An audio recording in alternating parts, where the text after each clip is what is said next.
இன்னைக்கு வெள்ளிக்கிழமை அப்படின்றதுனால நேத்தே வந்து பார்த்தீங்கன்னா, அகல் விளக்கு எல்லாத்தையுமே வாஷ் பண்ணி, பிரம்ம முகூர்த்த பூஜை பண்ணுறதுக்கு தான் ரெடி பண்ணிட்டுருக்கேன்.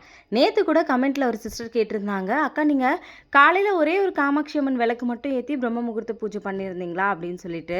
ஆமா, நேத்து வந்து காலையில தானே ஊர்லேருந்து வந்திருந்தோம்ல, அதனால ஒரு விளக்கு மட்டும் தான் இருந்துச்சு. காமாட்சி அம்மன் விளக்கு மட்டும் ஏத்தி, அதுக்கப்புறமா பிரம்ம முகூர்த்த பூஜை வந்து பண்ணியிருந்தேன். நேத்து சாயங்காலம் வீட்ல அகல் விளக்கெல்லாம் இருந்துச்சு. எல்லாத்தையும் எடுத்து வாஷ் பண்ணி, கொஞ்சமா மஞ்சள் குங்குமம் எல்லாமே வச்சு அதுக்கப்புறமா ரெடி பண்ணி வச்சுட்டேன். இன்னைக்கு காலையில் பிரம்ம முகூர்த்த பூஜை பண்ணுறதுக்கு.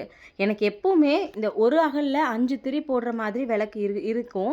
அதில் ஏற்றுறத விட இந்த மாதிரி தனியாக அகல் 5 விளக்கு வச்சு ஏற்றுறது ரொம்ப பிடிக்கும். அதனால் வந்து பார்த்திங்கன்னா இதை தான் நான் வந்து செலக்ட் பண்ணியிருந்தேன். எல்லாத்துலேயும் மஞ்சள் குங்குமம்லாம் எடுத்து வச்சு இன்றைக்கி காலையில் நல்லபடியாக பிரம்ம முகூர்த்த பூஜையுமே பண்ணி முடிச்சிட்டேன். இங்கே இருக்க வரைக்கும் இந்த விளக்கில் தான் வந்து விளக்கேற்ற போகிறேன் அப்படின்றதுனால எல்லாத்தையும் நேற்றே ரெடி பண்ணி வச்சாச்சு.